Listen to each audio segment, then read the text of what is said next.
Аузу биллахи минаш шайтанир ражим. Бисмиллахир рахманир рахим. Қазақша Құран оқу 59-шы Әл-Хашр сүресі. Рахман әрі аса рахымды Алланың атымен бастаймын. Екі жүзділік танытқандарды көрмейсің бе? Олар кітап иелерінен өздері сияқты күпірлік қылған бауырларына Алла атымен ант етейік, егер сендер Мәдинадан қуылатын болсаңдар, онда біз де сендермен бірге кетеміз. Сендерге қарсы тұру, зиян келтіру мәселесінде әсте ешкімге бағынбаймыз. Егер сендерге соғыс ашыла қалса, онда сөзсіз сендерге болысамыз деп айтады. Алайда Алла куә, олар барып тұрған кәззаптар. Өйткені егер Жебірейіл Мәдинадан қуылатын болса,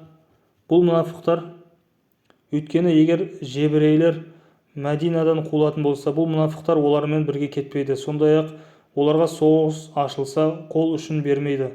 Қол үшін берген күннің өзінде мүміндерге төтеп бере алмай, жолдарын беріп тұра қашады. Кейін өздері де опасыздықтары үшін қатаң жазаға ұшырайды. Сонда оларға да ешқандай көмек көрсетілмейді. Анығында олар іштей Алладан гөрі мына сендерден қатты қорқады. Иә, солай. Өйткені олар ақиқатты мүлдем түсінбейтін тобыр.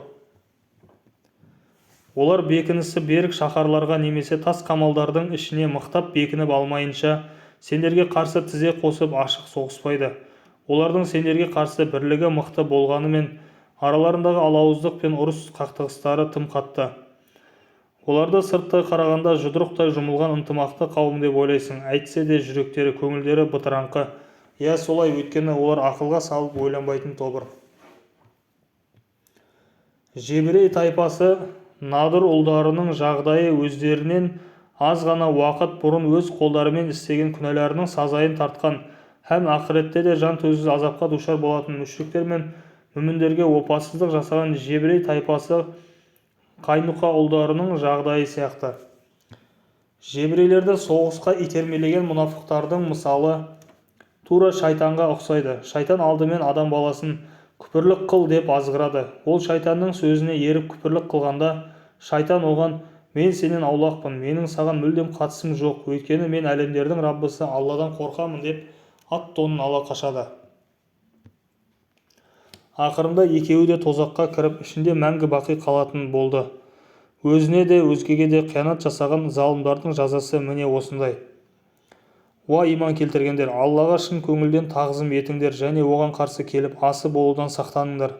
Әркім ертеңгі ақыреті үшін не істеп, о дүниеге не жолдағанына көңіл аударсын. Аллаға шын көңілден тағзым етіңдер және оған қарсы келіп асы болудан сақтаныңдар. Шүбәсіз Алла не істеп, не қойып жүргендерінен толық хабардар. Алланы ұмытқан Алла да оларға өздерін ұмыттырған бейбақтар секілді болмаңдар. Хақ жолдан тайған күнәһарлар міне солар. Тозақтықтар мен жұмақтықтар әлбетте тең бірдей болмайды.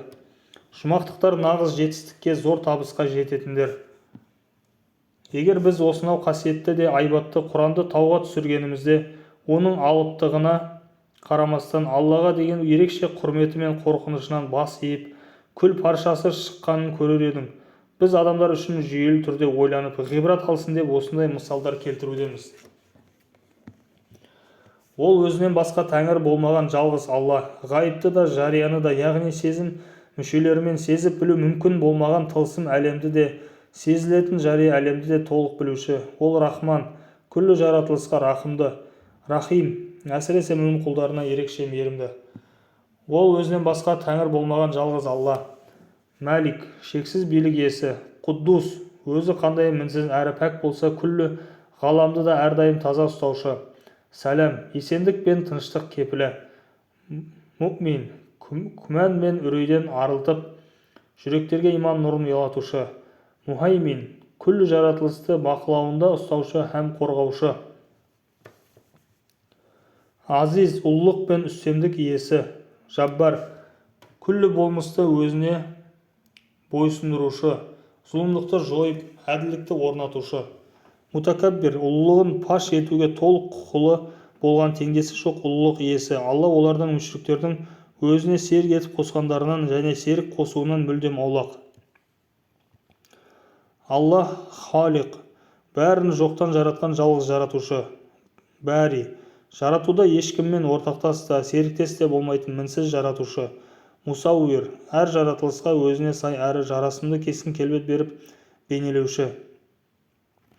Ең көркем есімдер бір өзіне ғана тән. Күллі аспан әлеміндегі мен жердегінің бәрі оған. Сен мінсізсің, бар мадақ пен шексіз шүкіршілік һәм ең көркем есімдер мен теңдессіз сипаттар бір өзіңе ғана тән деп үнемі мадақ жаудырады. Ол азиз, ұлылық пен үстемдік иесі, хаким, әр үкімі мен әр ісінде көптеген хикметтер болған асқан даналық иесі. Келесі Мумтахина сүресі. Мумтахина де мағынасы сыналушы. Бисмиллахир-рахманир-рахим.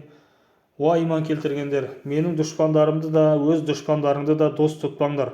Олар сендерге келген ақиқатты жоққа шығарып, онымен қоймай Раббыларың Аллаға иман келтіргендерің үшін Алла елісінде өздеріңді де сыйғызбай ата қоныстарынан қуып жатқанда сендер оларға сүйіспеншілік танытасыңдар. Сонда бұл қалай? Егер менің жолымда күресу әрі разылығыма бөлену үшін үй жайларыңды, ата қоныстарыңды тастап шыққан болсаңдар, онда оларды дос тұтушы болмаңдар. Сендер оларға сүйіспеншілік танытып, сыр алдырып қоюдасыңдар. Ал мен сендердің нені жасырын, нені жария түрде істеп жүргендеріңді жақсы білемін. Ендеше араларынан кімде-кім оларға сүйіспеншілік танытып, сыр ашатын болса, онда шүбәсіз тура жолдан тайғаны.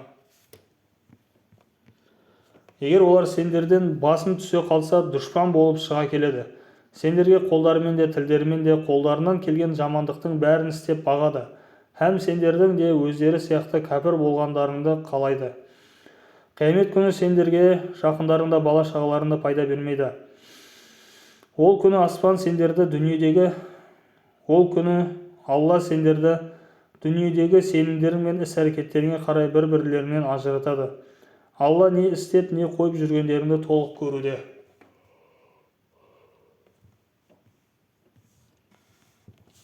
Шынтуайтында Ибрахимде және онымен бірге болған мүміндерде сендер үшін жақсы үлгі өнеге бар. Олар өздерінің күпірлікте табандаған қауымына, біз сендерден де Алладан өзге табынып жүргендеріңнен де аулақпыз. Біз сендерді де сенімдеріңді де қабылдамаймыз. Бір Аллаға ғана иман келтіргендеріңе дейін арамызда мәңгілікке бітіспес дұшпандық пен айықпас өшпенділіктің орнаған анық деген еді. Дегенмен Ибрахимнің әкесіне айтқан: сіз үшін Раббымнан кешірім тілеймін, алайда Алланың қалауына қарсы сіз үшін еш нәрсе істей алмаймын деген сөзінің жөні бөлек. Ибрахим және маңайындағы мүміндер: уа Раббымыз, бір өзіңе ғана тәуекел етіп арқа сүйедік, жан тәнімізбен бір өзіңе бет бұрдық, һәм түбінде өзіңе қайтамыз. Уа Раббымыз, бізді күпірлік қылғандармен сынай көрме, яғни кәпірлерді бізден үстем қылып, бізді олардың қас-қабағына қаратып, қиын жағдайға душар ете көрме. Бізді кешіре көр, күмәнсіз сен азизсің, бәрінен үстем әрі ұлысың, хакимсің, әр ісің мен әрбір үкімің хикметтерге толы болған асқан даналық иесісің деп дұға еткен еді.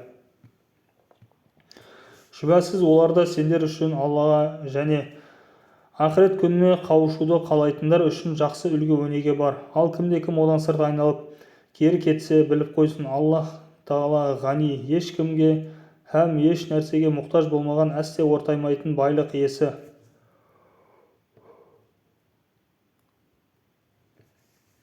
Хамид, бар мақтау мен шексіз шүкіршілікке әбден лайық. Садақаллахул азим. 7-ші аяттың соңы.